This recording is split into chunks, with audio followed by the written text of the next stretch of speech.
You're right on time for Hope TV Newswatch on the second day of September 2025. A very good evening to you, wherever you're watching us from, and welcome to the broadcast. My name is Kennedy Kimani. We begin with Nairobi Governor Johnson Sakaja will not face impeachment. This is after ODM MCAs agreed to shelve the plan following a high-level meeting with ODM leader Raila Odinga. The closed-door talks, also attended by Governor Sakaja, resulted in a truce, with the MCAs opting to give the governor a chance to reform his leadership approach. Nairobi ODM Chair George Aladwa confirmed that the MCAs have unanimously decided to drop the impeachment push, marking a significant political reprieve for Sakaja. Katika maongeo yetu ambayo tumekuwa nao kwa masaa 4-5 ambayo yamepita, tumeongea na watu wamezungumza na MCAs wametoa mambo yao na yamesikizwa, na vile vile pia leadership wametoa mambo yao ikasikizwa.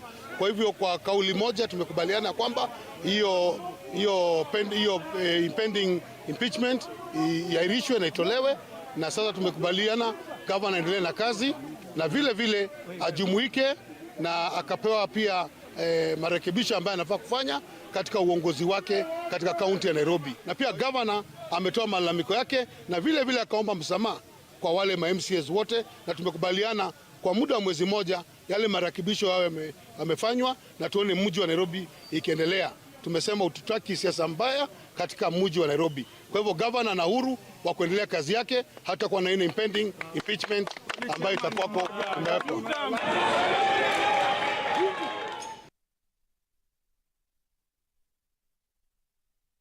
Two high-profile politicians, Bomet Governor Hilary Barchok and former Bungoma boss Wycliffe Wangamati, are out on bond tonight after denying corruption charges at the Milimani Anti-Corruption Court. The suspects, among a group of 12, were ordered to surrender their passports and stay silent on the case ahead of its mention later this month.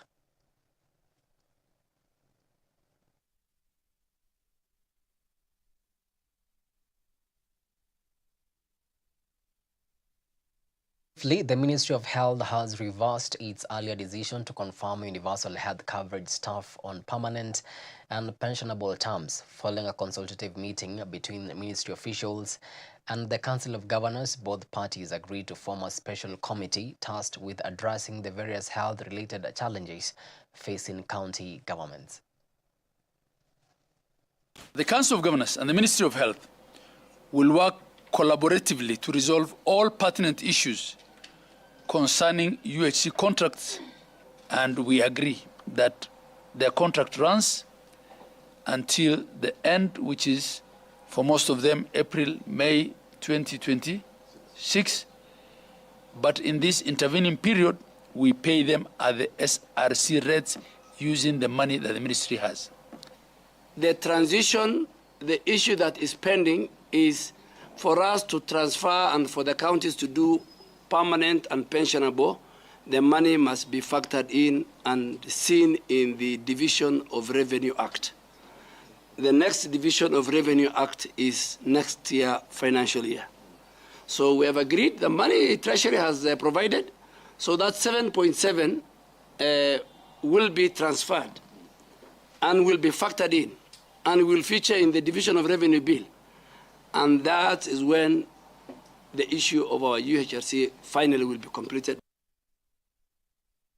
President William Ruto has announced that the government will start paying SHA registration fees for Kenyans who do not have the capacity to pay for themselves starting next week. The president said that they have identified at least 1.5 million Kenyans who cannot afford the Social Health Authority registration fees. Ruto's announcement comes days after he disclosed that the government will pay SHA contributions for needy Kenyans. Now, senior reporter Alice Diana with more on this. President William Ruto has assured Kenyans that no one will be locked out of healthcare because of inability to pay the Social Health Authority SHA registration fee. While engaging grassroots leaders from Turkana County at State House, Nairobi, the president said the government has already identified 1.5 million Kenyans who cannot afford the registration cost and will fully cover it for them. Nimesema let everybody pay in accordance with their income. Si ndio? Sisi tulia na mshahara kubwa, mimi nalipa 40. every month, 40,000. Nilikuwa nalipa 1,000. Because it was not fair. Ama namna gani, my friends? Na sasa tumesema wale hawana uwezo ya kulipa hata hiyo 300. Sasa kwa sababu sisi tunalipa zaidi, we have the money now to pay for them, wale ambao hawana uwezo wa kulipa. So from next week, God willing, from next week, we are now going to pay for the 1.5 million Kenyans who have no capacity to pay. We will pay for them. At the same time, the president said he will hold a meeting with members of parliament and governors to urge them to pay SHA for those who cannot pay for themselves in their constituencies. Tumeambia hata hawa facilities, hata mwananchi akifika pale, aelezwe vizuri. Ya, kama ni mtu ya kulazwa, ile bill ambaye angelipa shilingi 20,000, 30,000, 100,000, 200,000. Akilipa tu contribution yake ya SHA, which is less than, in many cases, less than 5,000. Anatibiwa for the whole year, yeye, familia yake, na kila mtu, bila ya kulizwa pesa yoyote. That is what, and I'm going to have a meeting next week with our members of parliament, with governors. Sisi, I am going to pay for 1.5 million as national government. Mimi nataka governors walipie another maybe 1 million. Hao wabunge, you know, every MP hako na pesa anaweza kulipia wale watu maskini katika constituency. The head of state also noted that KEMSA has been reformed to streamline distribution of medicine to health facilities, adding SHA funds are not being sent to counties, they are sent directly to hospitals. Na tumekubaliana na governors, and I'm going to work with them because we must sort this problem. Sasa KEMSA, tumepatia pesa KEMSA another 10 billion ya kuhakikisha kwamba kuna madawa hapa KEMSA every day. Sasa ile kazi iko. We are now working the channel. Hatutaki dawa tena itoke Nairobi iende Lodwar. Hapana. Tunataka dawa itoke Nairobi iende kwa hospitali ile iko pale. Kama ni dispensary, from Nairobi to the dispensary. Kama ni health center, from Nairobi to the dispensary. Siju kama tunaelewana. Tuko pamoja. So we are straightening that. The president also challenged the grassroots leaders from Turkana County to accelerate SHA registration in the area to guarantee affordable and quality healthcare for every household. Tumesema kila mtu ajiandikishe. Na unajiandikisha for 2 reasons. Number 1, so that you get free treatment kwa outpatient, all outpatient. Yule mtu unaenda hospitali. Unaenda hospitali. Dispensary, health center, level 3, level 4, sub-county hospital.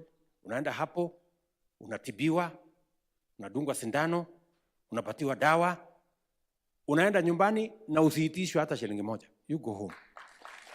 Alice Diana, Hope TV Newswatch. Much Alice for that report. Now joining us on the sign language interpretation tonight is Boniface Moredi. The National Assembly's Constitutional Implementation Oversight Committee has summoned the Inspector General of Police, Douglas Kanja, to explain the overlapping roles between his office and the National Police Service Commission after he failed to appear on Tuesday. Additionally, MPs expressed concern that some police officers serving on the commission deliberately skip meetings, preventing the commission from achieving the quorum needed to conduct its business. The members have resolved to issue summons to the Inspector General of Police to appear before this committee in person on 16th of September 2025 at 10 a.m. And this committee has further resolved that that particular hearing or session will not be done in camera because the issues that we have in mind are of public interest. For this Inspector General or the uniformed officers trying to sabotage the activities of the National Police Service Commission, and by doing so, they are not in compliance with Article 246 of the Constitution. And as an oversight committee in charge of the implementation of the Constitution, we feel that the Inspector General must appear before us to explain why the commission is not functioning.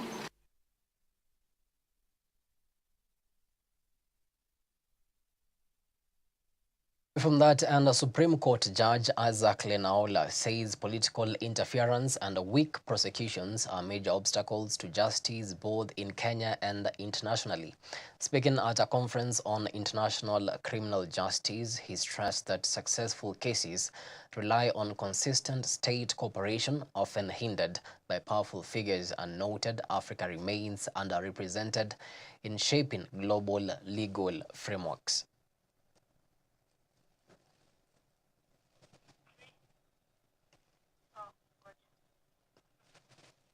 The question of immunity for state officials, the question of state sovereignty for state officials often impede accountability.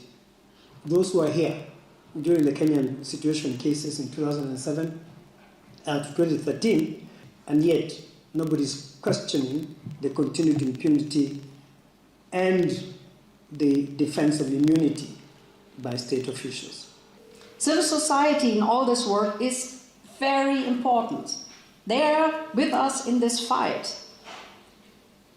Accountable, responsible media is very important. You know, we can have many of these discussions if we don't have media which reports about it, truthfully, objectively, with education. High-level women leaders convened to address the challenges facing women, raise awareness about their rights, and promote discussions on gender equality. Key ideas highlighted during the forum included empowering women to take up leadership roles, as well as addressing barriers that hinder the access to land ownership. Caleb Mwoti with more on this. Women leaders emphasized that creating inclusive policies and strengthening legal frameworks are key to ensuring lasting change in championing women inclusion. National Security Advisor to the President, Ambassador Monica Juma, called for the full inclusion of women in all activities and decision-making processes, emphasizing that it is a critical pillar for social development. That is why the matter of women participation, full, meaningful participation, is a matter of development. It's a matter of where society ought to be. In fact, we are told, and if you look at the indices of the best performing, best developed societies, you look at two critical indicators, maybe three. One, the status of women. Two, the status of children. Three, the status of the vulnerable, differently enabled members of that society. According to data from the Kenya Bureau of Statistics in 2022, only 2% of women in the country owned land. National Land Commission CEO Kabale Arero emphasized in the need to promote and support women in acquiring land ownership. In the land sector, we actually focused on promoting women owning land. And from the statistic of 2022, Kenya Bureau of Statistics, only 2% of the populations are women who are owning land.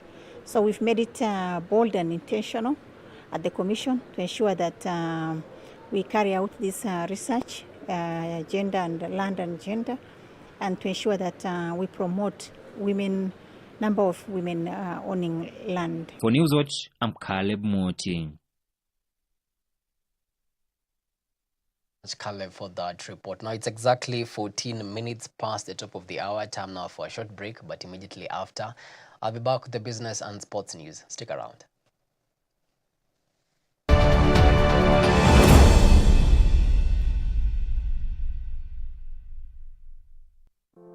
There's a world out there searching for hope, and you can help bring it home. By becoming a friend of Hope, you're helping us share the love of Jesus through Hope FM and Hope TV. With a donation of any amount, join hands with us to bring hope and point souls to the transforming power of Jesus Christ. Become a friend of Hope today by making your donation through the M-Pesa paybill number 933933, account FOH. For more information on how to become a friend of Hope, call 0116-212-723 or email customerexperience@hopefm.org or visit www.hopemediakenya.org. Friends of Hope, keeping hope alive. I will build my church. The gates of hell shall not prevail against it. This September, Uhuru Park will thunder with revival. This place that gave birth to a revival to a continent will once again give birth to a revival to a generation. 5 days of worship, word and breakthrough. Experience word that awakens destiny and presence that transforms lives. Join a nationwide awakening like no other. Come as you are, seeking, believing, expectant. Rema Feast 2025. And so here it begins again from the 1st to the 5th of September 2025. Entry is free.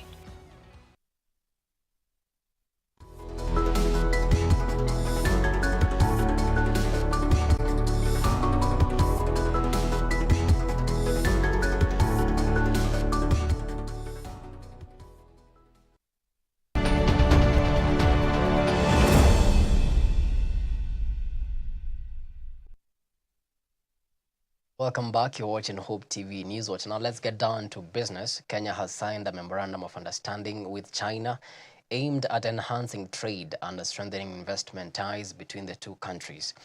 Now, as part of the agreement, organized trade tours will be facilitated for members of women in international trade to explore business opportunities in China. By fostering direct engagement with Chinese investors and markets, the MOU seeks to empower women in trade and promote inclusive economic growth. The MOU is valid for 2 years, renewable, beginning 1st of September this year, 2025.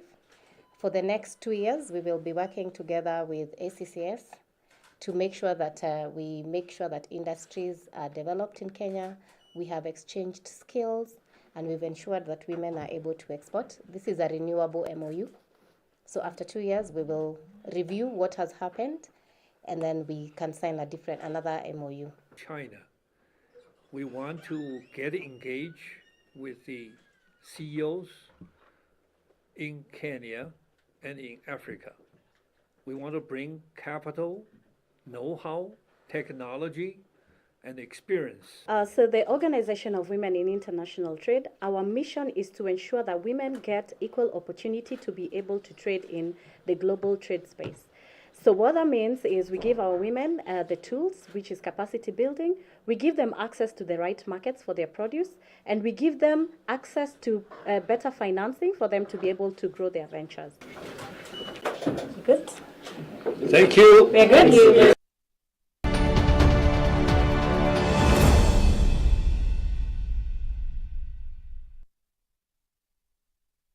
To some sporting action, Kenya's Harambee Stars are gearing up for a crucial double-header as they prepare to face Gambia, known as the Leopards, this Friday.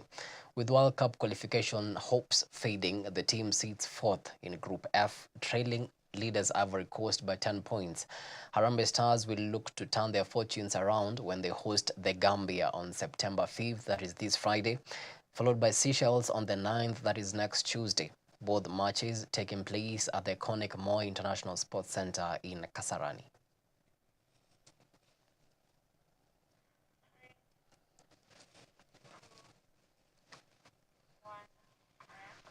Now all is set for the Sports Base Africa Golf Championship. The fifth leg of the Sunshine Development Tour teeing off tomorrow at Kigali Golf Resort and Village.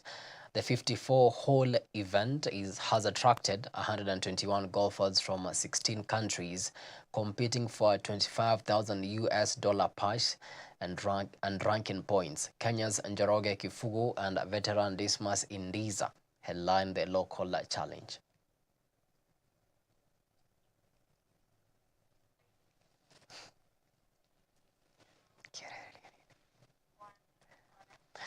And finally, more golfers have secured their spots for the NCBA Golf Series Grand Finale after a competitive qualifier at Mombasa Golf Club. Gabak Singh topped the field as overall gross winner, while division winners George Gethenji, Clifford Tolo and Salim Taib also booked their places for the November showdown at Muthaiga Golf Club.